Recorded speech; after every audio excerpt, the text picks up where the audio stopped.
Salut!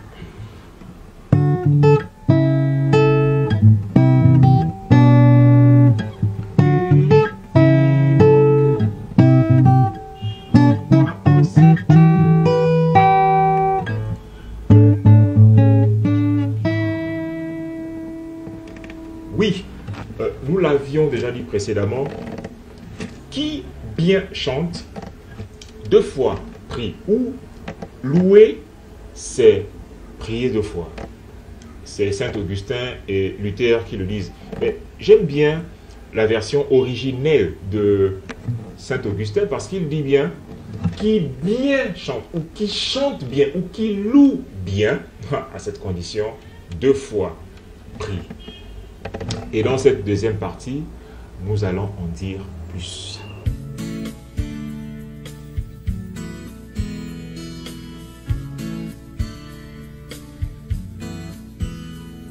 You set me apart, gave me a new heart, filled with compassion to share your great love.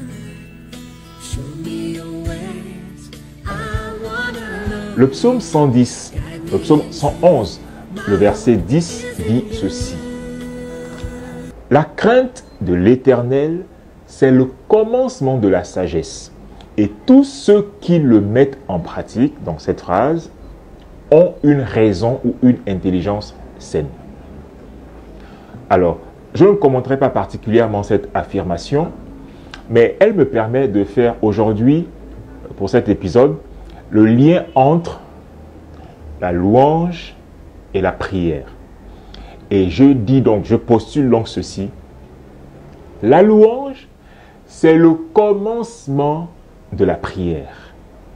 Et tous ceux qui l'appliquent ont un ministère authentique. Néhémie 11 au verset 7 parle de Mattania, un homme qui s'appelait Mattania, qui était fils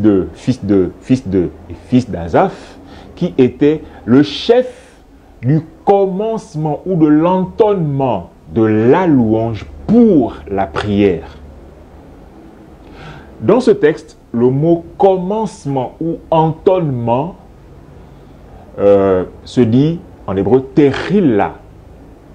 Et je n'ai pas besoin de beaucoup d'efforts pour que vous voyez la ressemblance entre ce mot commencement terilla et les mots que vous connaissez déjà tehila et tefila, qui veulent dire louange et prière.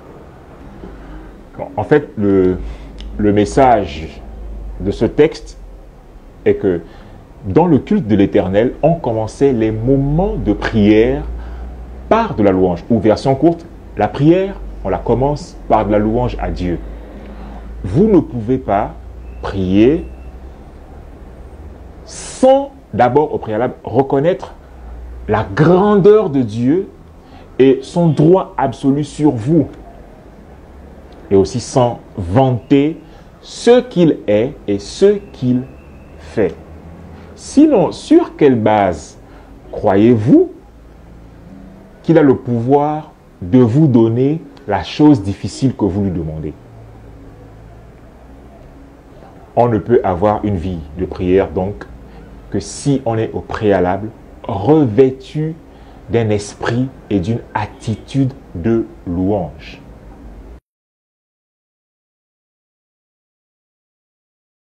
Alors, plusieurs ne le réalisent peut-être pas, ils ne le savent pas, mais le tout premier psaume à être écrit, c'est le psaume 90, qui est le psaume écrit par Moïse en personne. Et justement, ce psaume, cette Tehila, s'intitule Tefila, prière de Moïse, homme de Dieu. Et le livre des psaumes tout entier est rempli de cas similaires, c'est-à-dire de chants qui en réalité sont des prières. Mais ce qui est déjà important de souligner ici, c'est que le tout premier cantique liturgique, le tout premier chant d'adoration dans le culte de Yahvé était une prière chantée. Ainsi, la prière ouvre la louange. Et la louange se fait dans un esprit et une attitude de prière. Car justement, la prière est l'un des piliers, l'une des colonnes de la louange.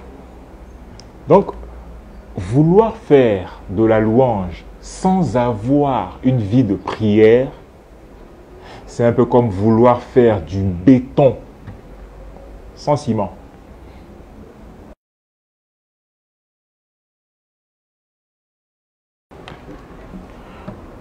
Quelle leçon tirer de tout ça? Leçon numéro 1.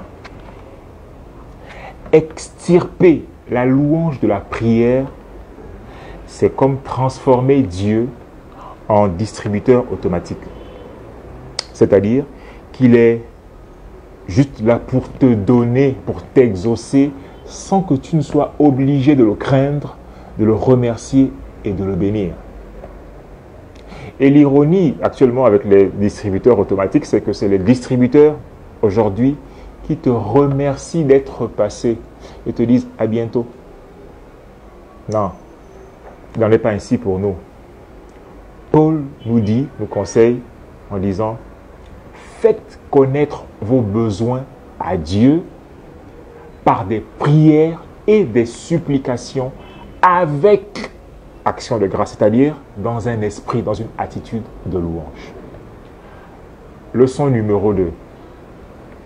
Vouloir extirper cette fois-ci la prière de la louange, c'est comme transformer Dieu en roi de la distraction et transformer par la même occasion la louange elle-même en divertissement.